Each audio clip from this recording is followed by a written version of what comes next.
Warm greetings to everyone. So दोस्तों, उम्मीद करता हूं कि आप सबकी तैयारी अभी तक बहुत अच्छी तरह से हो चुकी है या चल रही है फॉर योर दिसंबर 23 एग्जामिनेशन। लेकिन आपकी पढ़ाई में मदद करने के लिए मैं अपनी तरफ से जो ले आ रहा हूं दैट इज अकाउंट्स का तूफान। सो दोस्तों, आज का ये वीडियो जो है इसमें मैं आपको ये डिटेल बताने जा रहा हूं कि इस पूरे तूफान में जो आपको फ्री में अवेलेबल होने वाला है इसमें क्या फीचर्स रहेंगे, क्या होंगे, क्या प्रोवाइड किया जाएगा, ये सारा डिटेल मैं आपको आज के वीडियो में देने वाला हूं। सो दोस्तों, सबसे पहले मैं यहां पे शुरू करना चाहता हूं कि ये सीरीज किसके लिए है, तूफान किसके लिए फायदेमंद है।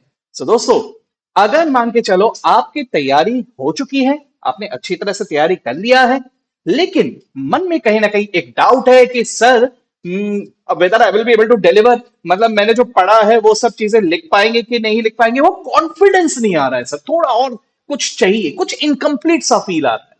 देन इन दैट केस दोस्तों, ये बैच आपके लिए है। इसी तरह से अगर मान लो कोई ऐसा है जिसकी तैयारी में भी अभी तक पूरी तरह से नहीं हुई, या आपने सारे टॉपिक्स पढ़ तो लिए हैं लेकिन कुछ टॉपिक्स में अभी तक कॉन्फिडेंस नहीं आ रहा, या कुछ टॉपिक हमें छोड़ने की इच्छा हो रही है, अगर ऐसा कुछ हो रहा है तो भी दोस्तों this batch is for you. So दोस्तों, इस बैच में हम लोग करने क्या वाले हैं, so let's try to understand that. So दोस्तों, before we start with any kind of revision, ये मोमेंट में हम लोगों ने सबसे पहले ये जान लेना जरूरी है कि कौन से topics examination point of view से रेलेवेंस रखते हैं, इंपॉर्टेंस रखते हैं। एंड हेंस मैंने आपके लिए यहां पे तैयार किया है एक एबीसी एनालिसिस। एबीसी एनालिसिस मतलब rank A, rank B, rank C, ये तीन कैटेगरीज में मैंने टॉपिक्स को डिवाइड करके रखा हुआ है। सो चलिए देखते हैं कि ये कैसे टॉपिक्स है। सबसे पहले एबीसी एनालिसिस में रैंक ए कैटेगरी में आ जाता है company accounts, partnership, NPO, final accounts, rectification of errors and bank reconciliation statement. ये वो टॉपिक्स है दोस्तों जिनसे 60 प्लस मार्क्स के क्वेश्चंस हम आराम से एक्सपेक्ट करके रख सकते हैं। अगर हमने इन चैप्टर्स का अच्छी तरह से थरो रिवीजन कर लिया तो 60 प्लस मार्क्स का हम आराम से टेंशन फ्री होके जा सकते हैं। ठीक है। अब यहां पर let me tell you one thing कि इन्हें मैंने कैटेगरी ए में सिर्फ इसलिए रखा है क्योंकि इनमें से लगभग रिपीटेटिवली क्वेश्चन दिखता ही दिखता है। ठीक है। खास तौर पे कंपनी अकाउंट्स उसमें से तो हर बार दिखाई देता है। ठीक है। तो ये हुआ कैटेगरी ए। अब इसके बाद बी कैटेगरी में आ जाते हैं काफी सारे टॉपिक्स जिनमें आ जाते हैं inventory, depreciation, consignment, bill of exchange, average due date, account current, इसके अलावा थियरी वाला जो अकाउंटिंग प्रिंसिपल्स है या कैपिटल एंड रेवेन्यू, उसके अलावा journal, ledger, subsidiary book, cash book, trial balance, ये सब आ जाएंगे हमारे कैटेगरी बी में। अब इस कैटेगरी बी की अगर मैं बात करूं तो आप ऐसा एक्सपेक्ट कर सकते हैं कि इसमें से अप्रोक्सीमेटली 30% मार्क्स कवरेज होगा। यानी ये टॉपिक्स कवर अप करने पे 60 प्लस 30 90% कवरेज हो गया। ओके सर, टॉपिक छोटा कौन सा है? यस, टॉपिक छोटा है कैटेगरी सी में सेल एंड अप्रूवल, जो कभी कभार दिखता है। इसके अलावा एएस इंड एस, इसमें से भी काफी कम क्वेश्चंस दिखाई देते हैं। कॉन्टिंजेंट एसेट्स एंड लायबिलिटीज, बहुत कम क्वेश्चंस दिखाई देते हैं। Accounting policies, accounting as a measurement discipline, जो शुरुआती थियरी क्वेश्चंस है, इनमें से थोड़े कम क्वेश्चंस हमें दिखाई देते हैं। अप्रोक्सीमेटली 10% वेटेज इनमें है। ठीक है। तो ये हुआ हमारा एबीसी एनालिसिस। अब इस एबीसी एनालिसिस के मुताबिक ही हम लोग टॉपिक्स को आगे बढ़ जाएंगे। तो हम लोग किस तरह से आगे बढ़ेंगे? तो सबसे पहले हम लोग शुरू करेंगे with one shot journal, ledger, subsidiary books and trial balance. एक ही शॉट में हम इन सारे टॉपिक्स को कवर अप कर लेंगे। This will be covered in just one single day. एक बार ये हो गया, उसके बाद हम लोग आएंगे रेक्टिफिकेशन ऑफ एरर्स में। ठीक है, ये कवर अप हो गया। उसके बाद हम जाएंगे फाइनल अकाउंट्स में। ठीक है।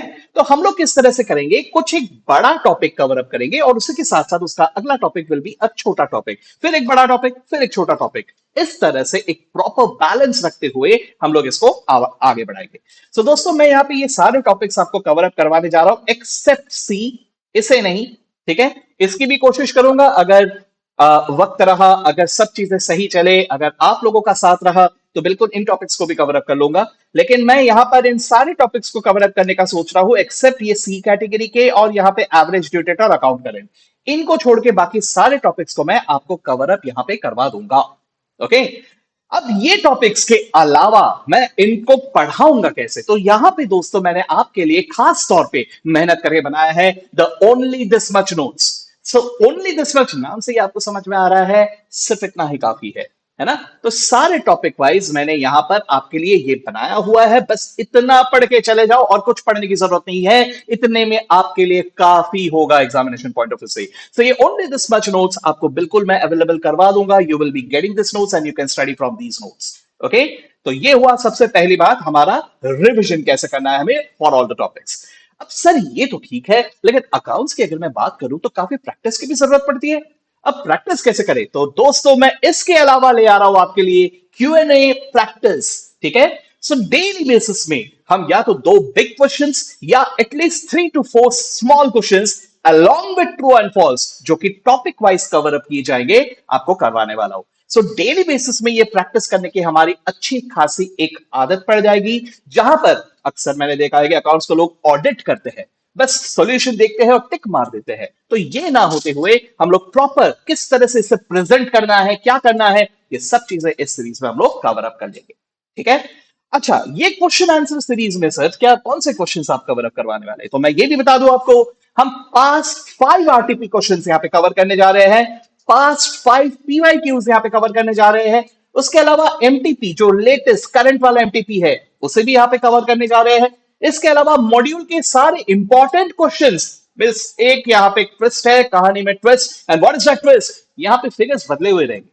ठीक है, सो हम लोग फ्रेश उन सबको सॉल्व करेंगे अभी। Along with that I will also be telling you the super 50 important questions जिनमें से एग्जामिनेशन में फंसने के चांसेस बहुत ज्यादा होंगे। राइट, तो ये सारे के सारे चीजें लेके मैं आ रहा हूं विद द तूफान सीरीज। अब क्या होगा, किस तरह से हम लोग यहां पे प्लान आउट करेंगे, ये मैं पहले दिन फिर से आप लोगों को एक बार बताऊंगा। एंड जस्ट वन थिंग दोस्तों, come with a very very serious level of मतलब मैडनेस, मैं कहना चाहता हूं कि भाई मुझे कुछ भी हो जाए इस बार मुझे अकाउंट्स में 75 से 80 के नीचे स्कोर नहीं करना है। So don't leave any excuse, कोई रीजन मत रहने देना। हम अक्सर एट द स्टेज अकाउंट्स को लेकर थोड़े कैजुअल हो जाते हैं, इसलिए जो मार्क्स स्कोर करने के हालत में होते हैं वो कहीं ना कहीं 50-60 पे सेटल हो जाते हैं, और जो लोग 50-60 वाले होते हैं वो 40 के नीचे भी पहुंच जाते हैं। तो ये ना हो, इसलिए दोस्तों just be serious, don't take anything lightly. आप भले ही अभी यहां पर कोई भी सिचुएशन में हो, इस सीरीज को बिल्कुल सीरियसली अटेंड करना। I am promising you that you will be rewarded with very good marks after this series. Okay दोस्तों, सो आई होप कि आपको सारे के सारे आपके डाउट्स यहाँ पे सॉल्व हो गए relating to this batch. At the same time अगर आपके मन में और कोई क्वेश्चन रहा होगा तो प्लीज मुझे कमेंट में आप लोग पूछिए, जो भी है मैं हैप्पीली आपको उसका आंसर दे दूंगा। ठीक है दोस्तों, सो डोंट फॉरगेट 10 तारीख से ये सारे सीरीज शुरू होने जा रहे हैं। ओके दोस्तों, ऑल द बेस्ट।